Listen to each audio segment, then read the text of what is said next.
Okay, so let's just dive in and begin. So today what I'd like to focus on is what it takes to be a student of life, what it takes to be a seeker of life and life's teachings and life's wisdom.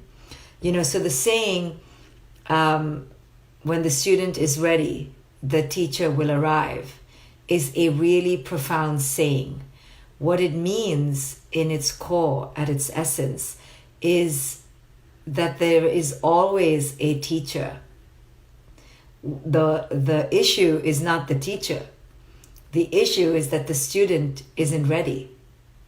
And I just want you to understand how that could relate in your own life, how that could impact your own life experience by realizing it isn't the teacher, it is the student.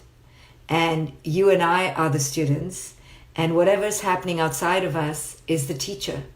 So it's not the teacher that doesn't want to teach. It's that we are not awakened yet. We are not illuminated enough yet within our own being to grasp, to cull, to garner, to harness the teaching that is being offered. What it also means is that the teacher is always teaching. The teacher is always teaching. The teacher is always present. The teacher is always ready to give, to share its jewels. That means, if we understood it well, that there is always resource available. There is always an oceanic pool of bejeweled lessons for us, ready to pick. There's always something to be obtained. We can never be in lack when we understand this. There are always lessons. There's always something to be obtained, to be culled, to be received. But if the student is dull, if the student is dim, if the student is procrastinating, if the student is apathetic and listless, what then? Then the student doesn't go deep into the ocean. The student just walks on a 2x2 square of the shore and complains that this ocean is not bountiful. Now what to do? The ocean is saying, I'm an ocean, come see. And the student is saying, no, you're not. You're only this little square, 2x2 square of sand. Now the ocean is like trying to convince the student. The reason is that the student is not awakened. So in my teachings and in my life, when I experience a roadblock in my own life, I've now trained myself to not point the finger at the experience of the experience, not at the content or the external face of what I am going through. I've learned now, it's never that. It's never the child. It's never the husband or the wife. It's never the weather or the politician. It's because I am not awakened yet to receive the jewels of this experience. It's me who isn't illuminated enough, isn't lit up enough to be brave enough, to be insightful enough, to get what I'm supposed to get. I'm supposed to get something. And the other thing I've trained myself is that what I'm supposed to get is certainly not in form. It's not in the concrete, in the tangible. It's always in terms of a lesson for my soul. It's a lesson of healing. It's a lesson through which I can become a more whole human being. That's what I need to get out of every moment. How can I be more whole? How can I be more present? How can I be more awake? That's what I'm supposed to get. And the lessons are always there to be given. It's me who isn't yet, awakened enough to arrive there. So it's never the child, it's never the external, it's never the other. They are always the teacher. The teacher is always right there before our face, right here. But we can't see it. We can't see it. In my own life, also, as a so-called teacher, I've understood I'm teaching no one, because the student is the one who determines whether I am a teacher. I can keep saying, I'm a teacher, but there's no point if the student is not receiving the teachings. So if you listening to me today are learning anything, don't think it's because of me. No, do not think it's because of me. And similarly, tomorrow when you don't learn from me, don't think it's because of me either. But there's something profound in what I'm saying, in that it's you who is allowing the words that happen to come out of my mouth to resound with and echo with your own reverberation. You are allowing. Don't think Dr. Shefali is a good teacher. No. You are allowing her. Something in our dynamic is allowing these words that happen to reverberate from me to echo within you. Right? Namaste. Namaste means the God in me sees the God in you. If I don't see the God in me, I'm not going to see the God in you. So every time you call me a teacher, you have to remember, oh, I'm the student. Right? But we put the student at a lower place than the teacher. And this is the problem. No, the student is the one who is in power. The student is the one who is in control. It's never the teacher. I have no control over what the hell you learn, right? And therefore, I cannot be attached to what you learn. I've now learned that I'm actually a student when I'm teaching, right? So my student-teacher relationship is all occurring within me. And I'm just here opening my mouth. And that's really all I do. And decibels come out.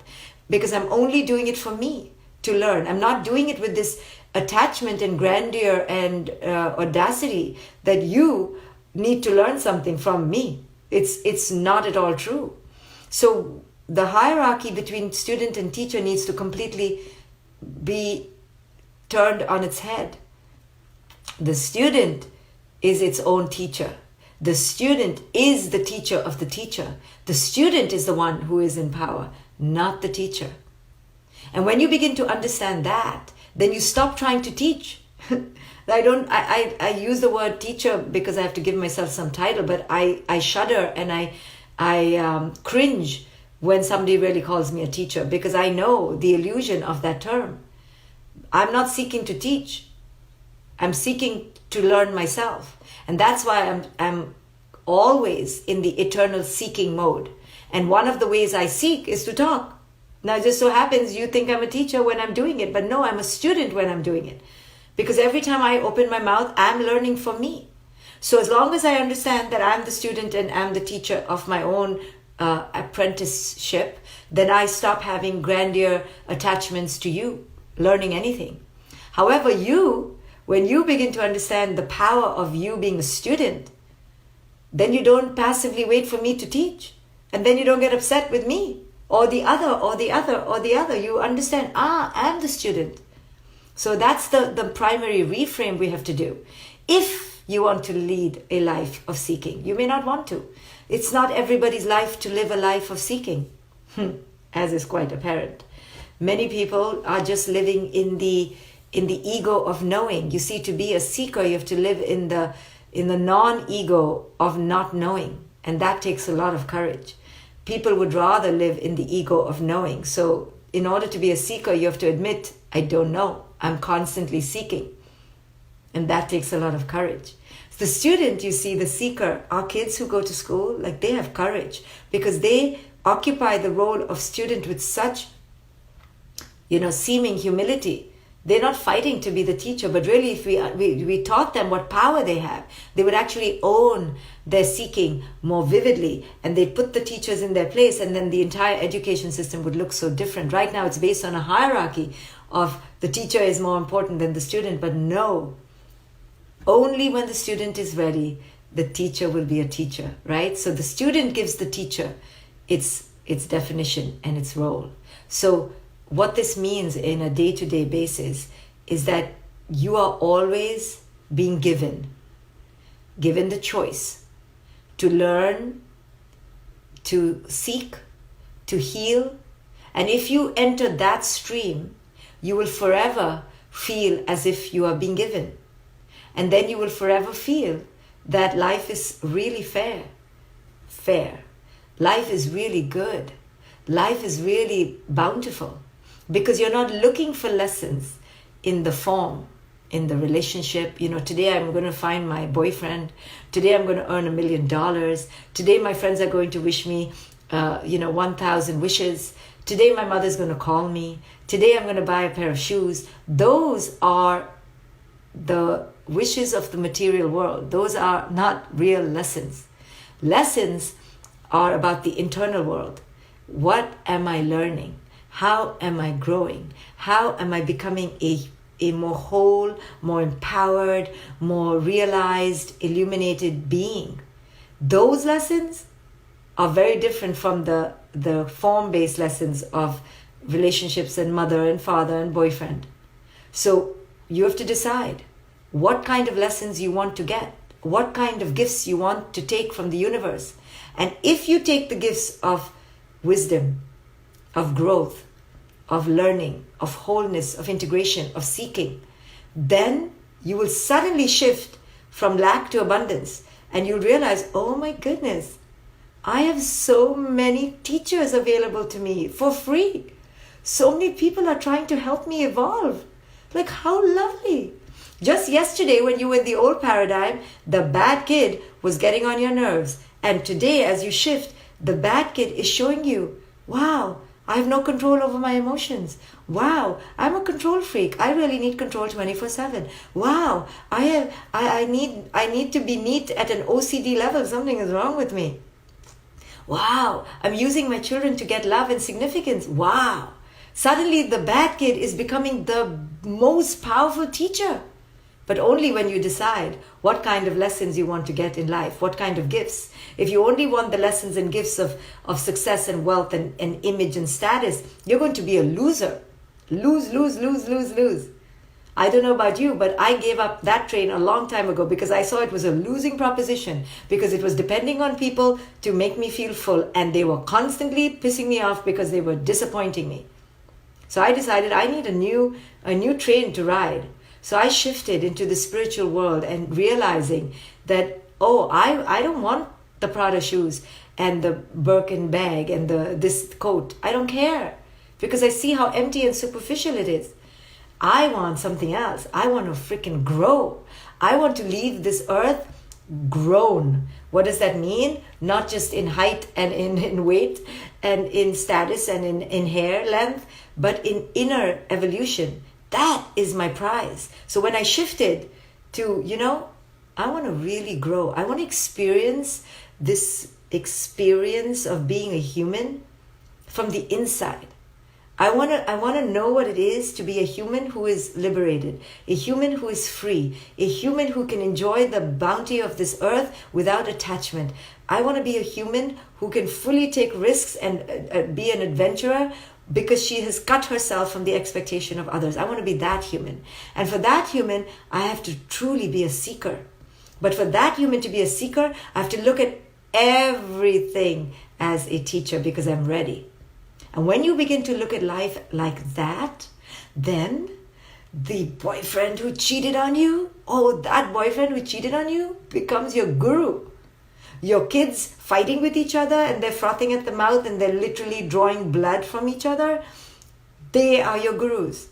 And you're losing your job becomes a guru. And this COVID-19 becomes a guru. Not because it's because you have arrived. So I always say in all these talks how COVID is the perfect teacher. But COVID is not the perfect teacher. Finally, I think maybe the human can become the perfect student. The COVID is just the COVID. COVID is the same as watching a leaf fall from a tree. You could learn the same bounty of spiritual lessons from watching a leaf fall from the tree. If you were truly a Buddha, you would learn the same damn lessons. You wouldn't need a global pandemic for you to learn this. A leaf falling from a tree, you would realize, wow, nature doesn't cling, does it? Nature just flows, doesn't it? When it's time, isn't it? Nature is democratic. It doesn't matter if it's a green leaf or a yellow leaf. They're both going to fall. It doesn't make exceptions. It doesn't choose its special leaves. wow, nature really understands mortality and impermanence. Wow, nature really is just in this moment. Nature has no ego about I am an oak tree, I am the willow, I am the weeping. None of it. These are names that man gave. I could get the same lessons watching a leaf falling from the tree. But no, who learns lessons from a leaf falling from a tree? And who learns lessons from the man who leaves us because he cheated on us with some 15 other women? Oh, we never do. No. We are like, he is bad. Let's take him to divorce court. Let's fight because he's wrong. Right? And then so on for the wife who lives on the corner of 96th and 5th Avenue, okay, her husband left her and he's a real pig, so no lesson to learn there because she was perfect and he was the ass. Okay. But the same woman 16 months later gets diabetes, right? And she still doesn't learn the lesson because, oh, it was just because of the stress of the divorce. Okay, so she doesn't learn that lesson. And then her kid enters high school and he becomes a drug addict and an alcoholic. Oh, and that's still not anything to learn from because that's still the bad husband's fault, right? And a few years later, her father dies, but there's nothing to learn there because now she's too bitter. You see, and on and on and on. Life keeps giving us lessons and we keep pretending as if it isn't. And we keep entering lack, bitterness, resentment, and scarcity because we keep thinking that we need to be getting something else than we are. We think we should be getting the Prada shoes and the bank account and the man who never cheats on us. We think that those are the gifts of life, right? So life keeps trying to teach, but we are looking for the wrong lessons because the student is deluded. In order to get the real lessons of life, you have to be the right kind of student. You know this if you've taught your kids in homeschooling. You see, wow, man, these kids are just not, either your kid is learning or your kid isn't learning. It doesn't depend on the teacher. And when the student realizes what the real gifts of life are, and the student wakes up, the student begins to realize, oh my goodness, wow. Tells her husband, you cheated on me? Thank you. Wow, I needed to learn this lesson. What do I need to learn? And then when I get diabetes, whoa, what do I need to learn here? And suddenly the fruits of lessons are just falling.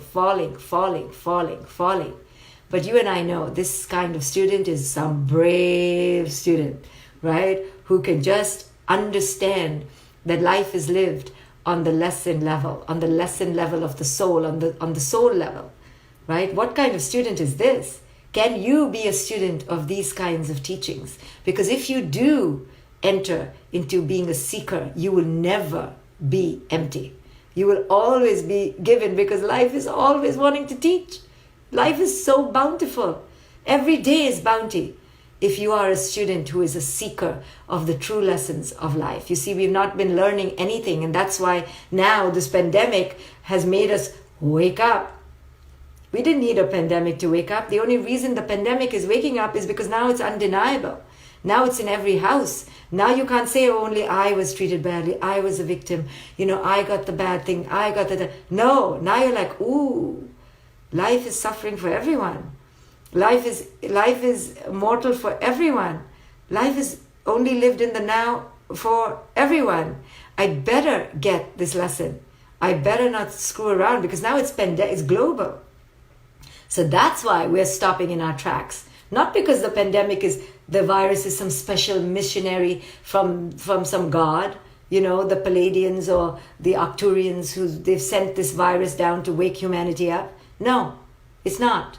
It's just one more teacher. It's our choice now whether we're going to wake up with this teacher or we're going to keep going back to sleep. That's it. But the teacher was always there. There were so many teachers. Every time you stubbed your toe, there was a teacher. Every time you hit your elbow, there was a teacher. Every time you were in a traffic jam, there was a teacher. Every time you lost your temper, there was a teacher. Every time, there was a teacher. But we don't learn lessons, you see. We don't, right? So now, are we going to learn these lessons? But we don't have to. But it's not the virus. It's not the virus who's a better teacher, a virus who's a worse teacher, sent by somebody to realign the planet. No. It's just yet another teacher.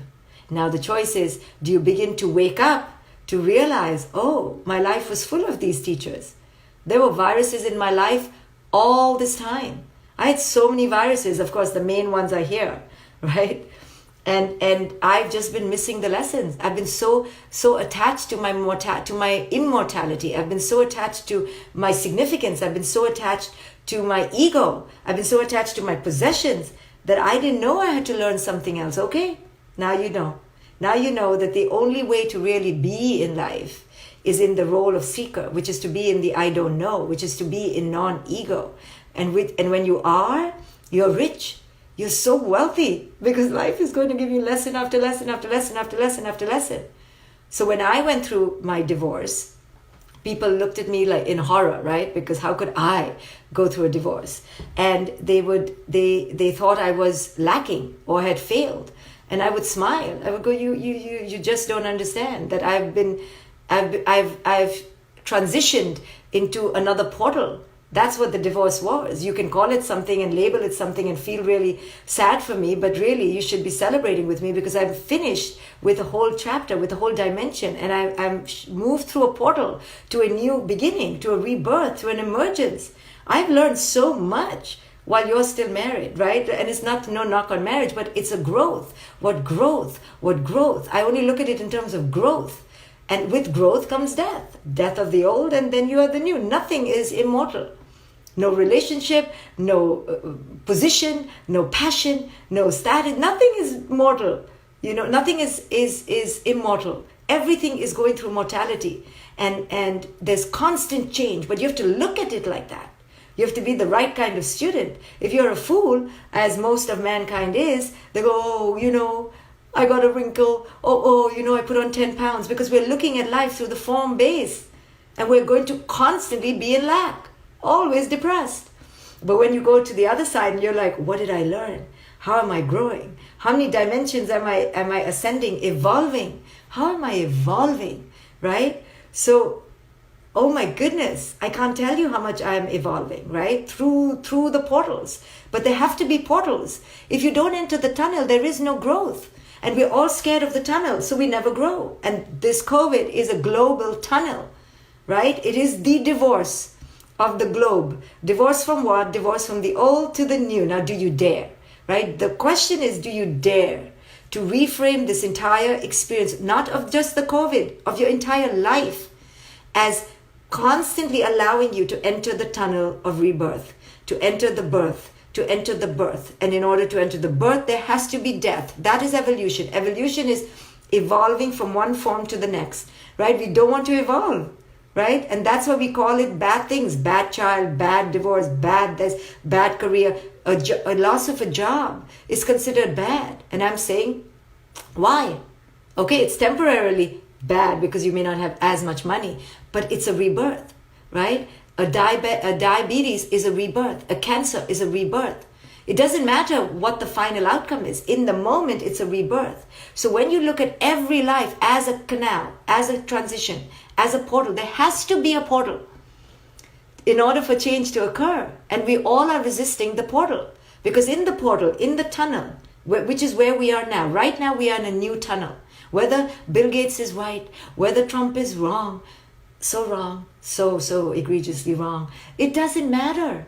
It's not about them. It's about you and how you're going to use this tunnel. You've been in many tunnels and you have completely run back. You've completely regressed. You've completely run away from the light that was about to be birthed into your being. You ran away because you were terrified. Now you're in global lockdown. You have no choice to be in this tunnel. So now what are you going to do? Thank goodness you've been forced, right? And that's why I talk about parenthood, because parenthood is lockdown, 18-year lockdown, forced, mandatory, obligatory lockdown for the woman at least. The man can leave, but typically women don't leave. And that's why I say parenting is phenomenal, because you can't divorce your children. So you're in the tunnel, right? But you're not the old you, you're not the new you, you're in the tunnel with your children. Now you're in a global lockdown tunnel. So how are you going to look at this? How are you going to rebirth yourself? How are you going to be a seeker and understand it is for your evolution? There is nothing really that has happened that is tragic, that cannot be transformed. Yes, there has been loss. Yes, you have let go. 100%. There is no life without loss. There is no life without loss. Right? When I had to choose if I wanted to go through the portal of my divorce, I had loss. I had to choose. I had cried, I had to let go, I had to grieve, I had to bury. But then I evolved and came out on the other end. Now is the same. There will be no rebirthing without the grieving. There has to be death. There is just no way evolution can occur. The Homo sapien came from the Homo erecti. You mourning the Homo erecti? No, you're not, because you think you're all that. You should be mourning the Homo erecti. So every new cannot come about with the same old. Some has to go. Some has to go. Somebody's face will go. Somebody's health will go. Somebody's boyfriend will go. Somebody's husband will go. Somebody's father will go. The death is going to come in somebody's life sooner or later, right? And as you grow older, every few years, as it should be. Because as we grow older, it's time to release. It's time to change. It's time for the new. Imagine if your toddler was like, no, I don't want to be a toddler. I want to be an infant. And imagine if your teenager said, no, I want to be a toddler, which is what they continue to be. But imagine if they really, really did not go into teenagehood. They're like, no, I want to be a toddler. What a tragedy for us parents. They never grow old and leave the house. What the hell? So evolution has been happening all along in your life, but you've just been following the script.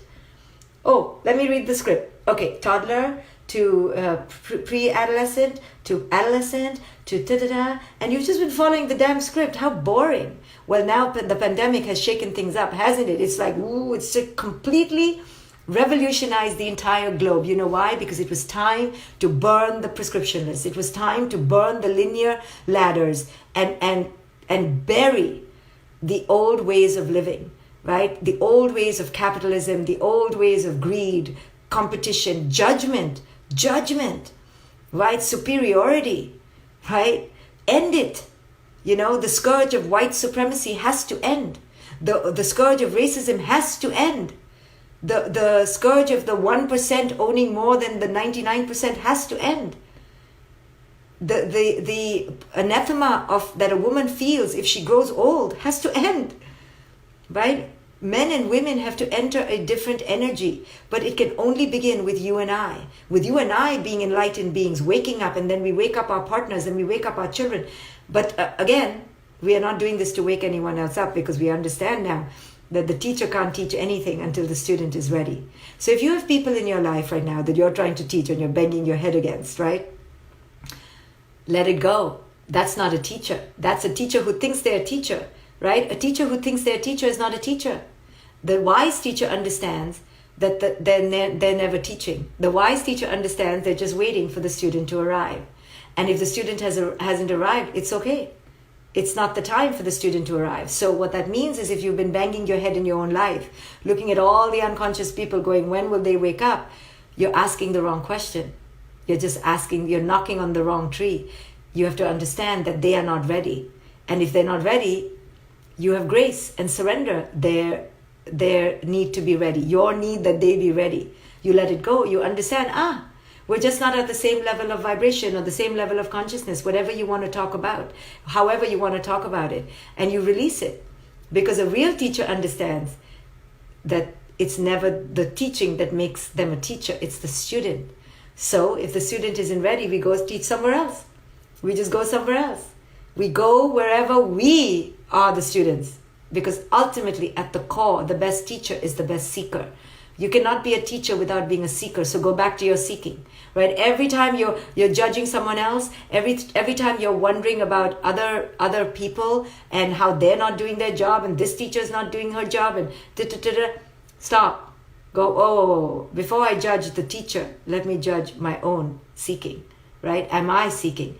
What work am I doing on myself? Am I fully awakened? And we re-enter that. So be a seeker. This is a moment that is undeniable. We had many moments, but you could deny them in your delusion. This one we can't. It's a global awakening, but it has to start with you and I to look at this as a rebirth, which means you cannot come out of this in the same way.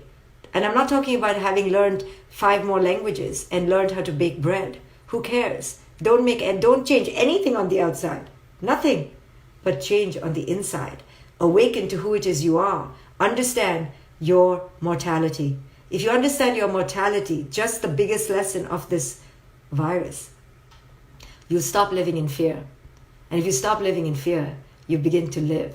If you can just get this, then you've changed everything from the inside. Then everything that daunted you, everything that scared you, the job you never dared to get, the place you never dared to visit, the relationship you never dared to try, and the relationship you never dared to end, all of that now stops, because you understand that you're going to die anyway. And if you get that fully, deeply, you now begin to live. Live unabashed, unapologetic, unbridled. That's the lesson here. If you can look at your growth as the prize, as your evolution, as the great gift, then you will never be poor in your life again. And every moment in your life will elevate you and evolve you. So thank you all for listening. I'm going to be meditating on another page in around 20 minutes. Somebody will post the page or come to my on my Facebook. The page is Get Superpowered. It's a group. Come there. Somebody will post the link. Bye, everyone. Evolve away. Be a seeker. If you want another amazing video highlighting excellence in the Indian community, check it out right there next to me. I think you'll enjoy it. Continue to believe, and I'll see you there.